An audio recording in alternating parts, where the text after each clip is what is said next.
दोस्तों, आपका गोपालाजी का नमन।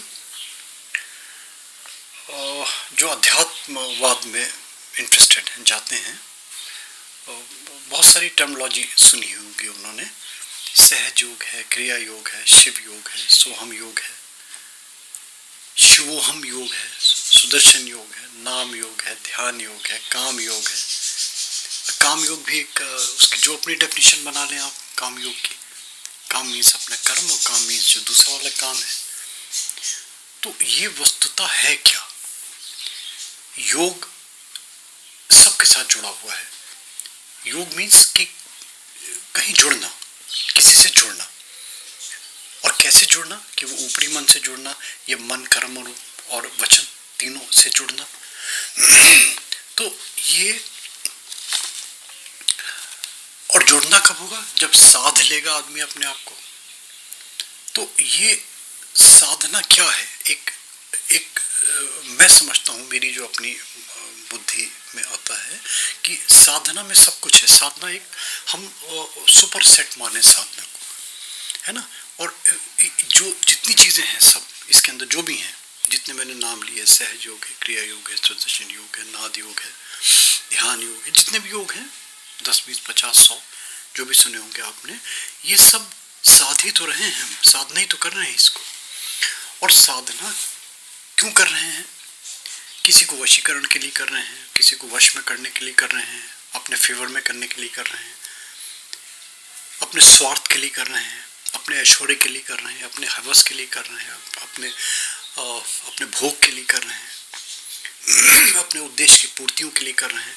यानी कि कोई ना कोई स्वार्थ सब इसके पीछे निहित है, छुपा हुआ है, जिसके लिए हम साधना कर रहे हैं, जिसके लिए हम साध रहे हैं। मगर फिर वही, ये सब चीजें क्या हैं, कैसे हैं, ये थोड़ा सा इसकी डेफिनेशन में जाएं, इसके मर्म को समझें। तो दो चीजों के लिए साधना कर रहे हैं, दो चीजों के लिए साध रहे हैं हम। एक तो हमारी भौतिक चीजें, हमारी मेटलिस्टिक लाइफ, और दूसरा हमारी सुपर नेचुरल चीजें जो हमारी अध्यात्म है, जिसको रूहानियत बोलते हैं। तो हम किसके लिए कर रहे हैं? अगर हम सोचें कि हम सब भौतिक सुखों के लिए कर रहे हैं, भौतिक सुख मीन्स शरीर के लिए कर रहे हैं, हम अपने बॉडी के लिए कर रहे हैं, अपने लिए कर रहे हैं, क्योंकि स्वार्थ है। स्वार्थ तो बॉडी से ही रिलेटेड है ना, कहीं ना कहीं डायरेक्टली इनडायरेक्टली। मगर अगर इसको थोड़ा सा भी स्पिरिचुअल पॉइंट ऑफ व्यू से देखें, तो साधना का जो दूसरा रूप है, फिर वो शरीरी नहीं है, वो अशरीरी है। और वो अशरीरी शरीर जो है, वो अशरीरी शरीरी नाम है उसका, दृष्ट नहीं है वो। कौन है, क्या है, कैसा है? अशरीरी शरीर जो है, उसके हाथ हैं, पाँव हैं, आंखें हैं या नहीं है। अगर वो भी एक शरीर है, मगर नाम उसका अशरीरी है, और वो मजे की बात है कि वो सब कुछ कर रहा है। उसकी आंख नहीं है मगर देख रहा है, हाथ नहीं है मगर वो काम कर रहा है, उसका पैर नहीं है मगर वो चल रहा है, उसका कोई वजूद नहीं है मगर फिर भी आपके लिए काम कर रहा है। तो जो नहीं है फिर भी है, तो अशरीरी जो है वो, उसको साधना है। तो फिर वो एक अध्यात्म का बिल्कुल विषय, मैंने बताया ना, बिल्कुल चीजें। तो उसके लिए अपने जो लोगों ने अपने अपने मार्ग चुने, अपने अपने लोगों ने जो तरीके अपनाए, अपने अपने लोगों ने जो नियम बनाए, अपने अपने लोगों ने जो उसकी विधियां डेवलप करी, तो उसमें बहुत सारी भी विधियां मिल जाएंगी। जैसे जितने योगों के नाम मैंने बताए, इससे 10 गुना, 50 गुना, 100 गुना जहाँ जाएंगे, हर तरफ, हर क्षेत्र में, हर समाज में, हर व्यक्ति में। इससे कहीं कोई धर्म का लेना देना नहीं है, इससे कहीं किसी की कोई आध्यात्मिक या धार्मिक आस्था से लेना देना नहीं है। बस ये तो एक साधना, एक साध है, उसको साधने जा रहे हैं, वो सध नहीं पा रही।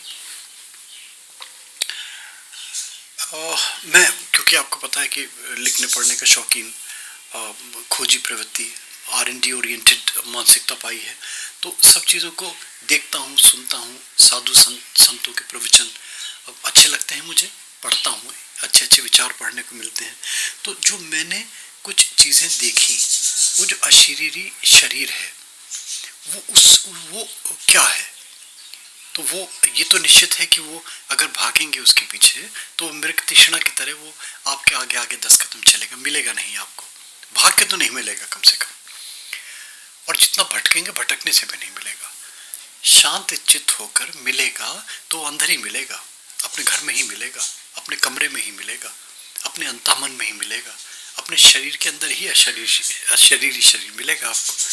तो ये चीज़ें थोड़ा सा इस पे मनन करें, इस पे गुणन करें, तो ये फिर ये तो ऐसा विषय है कि इसमें अनवरत मैं बोल सकता हूँ, पता है क्योंकि मेरा विषय है ये, मगर इसको सूक्ष्मीकरण, इसका सरलीकरण, इसका वो तरीके जो व्यक्ति खुद कर सके, बिना किसी गुरु के, बिना किसी ज्ञान के, बिना किसी ध्यान के, बिना किसी पढ़ाई के, बिना किसी लिखाई के, बिना किसी मेहनत के।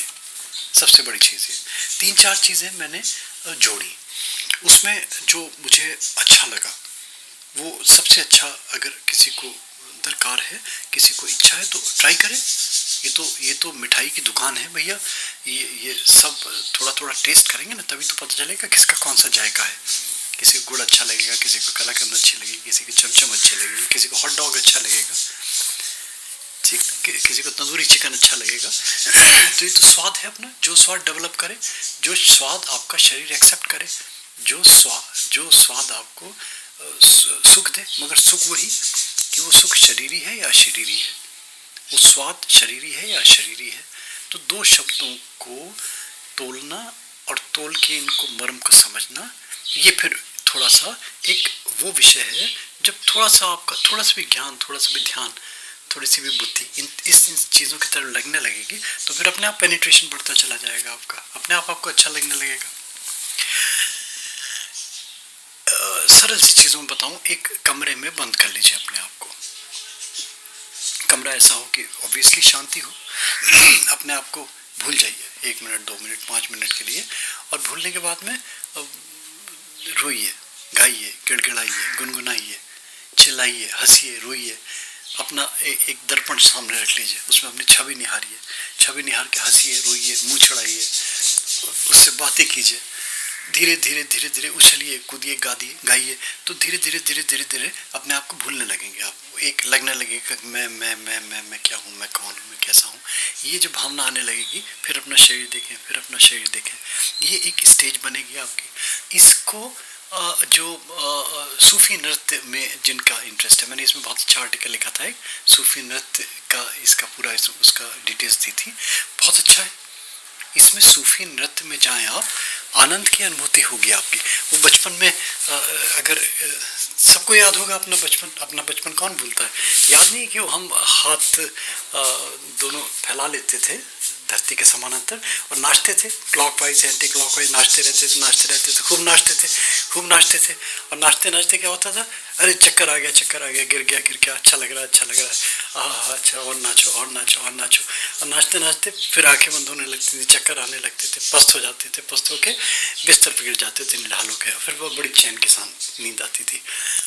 वो सूफी नृत्य में भी वही कुछ है, अंतर इतना है कि हाथ की थोड़ी मुद्रा चेंज हो जाती है, कपड़े थोड़े से ढीले हो जाते हैं, जिससे कि स्नायु तंत्र में कहीं भी तनाव ना रहे, कसाव ना रहे।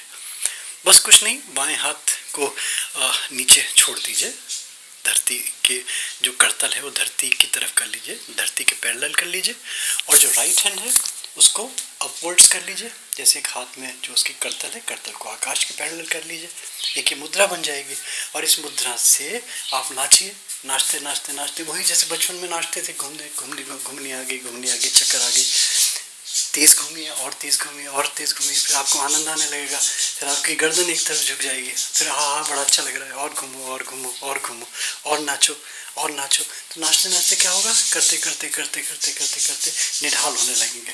और सूफीज़्म में फिर क्या करते थे, वो निढाल होते ऐसी एक स्थिति आती थी कि वो धरती पे लेटे, और लेट के अपना पेट के बल जो नाभि और धरती का जो स्पर्श हुआ उसको वो महसूस करते थे, और उससे फिर रूहानियत में जाते थे वो।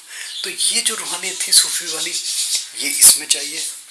और सबसे अच्छा, सबसे सरल, कोई धर्म नहीं, कोई इसमें आस्था नहीं, इसमें ईसाई भी कर सकता है, इसमें हिंदू भी कर सकता है, इसमें मुस्लिम भी कर सकता है, इसमें इसमें ज्योतिष भी कर सकता है, इसमें शिंटो भी कर सकता है, इसमें ताओ भी कर सकता है, कोई भी धर्म वाला कर सकता है, सबके लिए। सूर्य देवता का, सूर्य के सामने खड़े हुई, सूर्य के दर्शन कीजिए। सूर्य को अर्घ्य देने की जो परंपरा है बहुत अच्छी है, और उस सूर्य के अर्घ्य देने के तरीके हैं, सूर्य नमस्कार के तरीके हैं, फिर वो जितना उसमें पेनिट्रेट करें।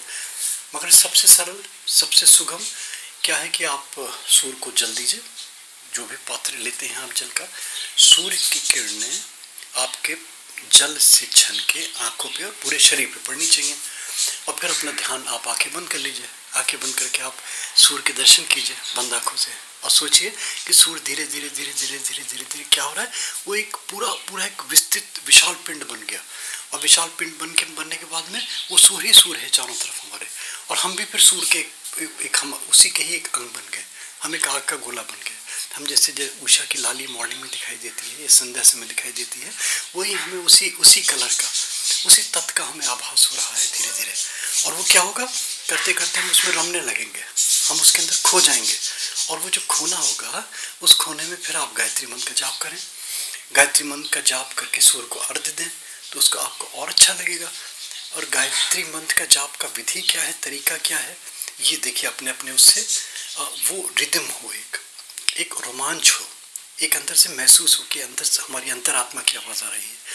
कविता नहीं पढ़नी, या वो डीजे की धुन पे नहीं करना, या हमें ये नहीं कि लक्ष्य में साहब 24 माला पूरी करनी है। ओम भूर्भुवः स्वः तत्सवितुर्वरेण्यं भर्गो देवो धियो यो न प्रचोदयात्। ओम भूर्भुवः स्वः तत्सवितुर्वरेण्यं भर्गो, मैंने क्या कर रहे हो भैया, बोले जी 24 माला हमें जाप करनी है पूरी, तो हमें जल्दी जल्दी करनी पड़ती है।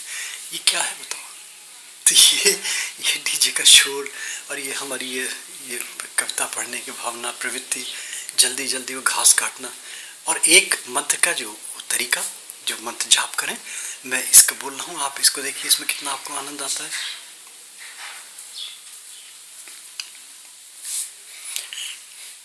और सबसे अच्छा तरीका, सब अच्छे तरीके हैं मेरे लिए, तो उससे अच्छा ये तो फल है, मिठाई है, जो खाएगा तो आपको लगेगा अरे उससे भी बढ़िया मिठाई है। दोनों करतल की जो आपके हथेलियाँ हैं, उंगलियों के पोर हैं, इन पोरों से हथेलियों पे एक दूसरे की हल्के हल्के हल्के, जैसे कोई फेदर से, जैसे किसी पर से, पक्षी के पर से सहरा रहा हो, ऐसे सराइए, गुदगुदाइए, गुदगुदा के उंगलियों के बीच में गुदगुदाइए, बाएं हाथ से दाएं हाथ में, दाएं हाथ से बाएं हाथ में। क्या होगा, गुदगुदी होगी, गुदगुदी होकर रोमांच होगा। तो वो रोमांच करना है, वो रोमांच अनुभव करना है, वो गुदगुदी महसूस करनी है। और वो गुदगुदी, वो हमारा सूफी नृत्य, वो हमारी सूर्य की आभा, हमारा अंडपिंड सिद्धांत, उसमें जब धीरे धीरे पहुंचने लगेंगे तो फिर वो क्या होगा, फिर हमारा जो ये मन है, हमारी जो साधना है, हमारे जो ये योग है, वो सब फिर हमारे अशरीरी शरीर को तलाशने लगेंगे। और उसमें क्या होगा, वो शुरू की स्टेज में तो क्या होगा, आप गुदगुदाएंगे हल्का हल्का, बड़ा अच्छा लगेगा। तो गुदगुदाने क्या होगा, आप नाभि के नीचे पहुंच जाएंगे, और नाभि के नीचे पहुंच जाएंगे तो फिर वो रास्ता अधोमुखी, फिर गलत रास्ता हो जाएगा बोला, वो दूसरी तरफ चले जाएंगे, अब मन भटक जाएगा, आप कहाँ जाएंगे तो भगवान जाने। मगर अगर नाभि से ऊपर हैं, और जितना ऊपर है, ब्रह्मरंध्र के जितने पास हैं, आज्ञा चक्र के जितने पास हैं, हृदय चक्र के जितने पास हैं, वो चैतन्यता, वो चैतन्य स्थिति, अवस्था, वो प्राप्त करनी है। और वो प्राप्त कर ली तो अशरीरी शरीर मिल जाए, अशरीरी शरीर आपको प्राप्त होने लगेगा।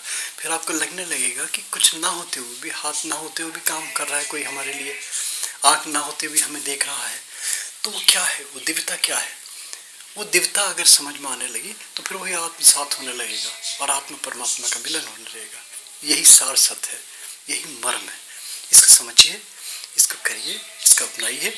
दोस्तों अच्छा लगे मेरी छोटी छोटी बातें तो प्लीज़ यूट्यूब में सब्सक्राइब करें इसको। थैंक यू दोस्तों, thanks for hearing Gopala ji.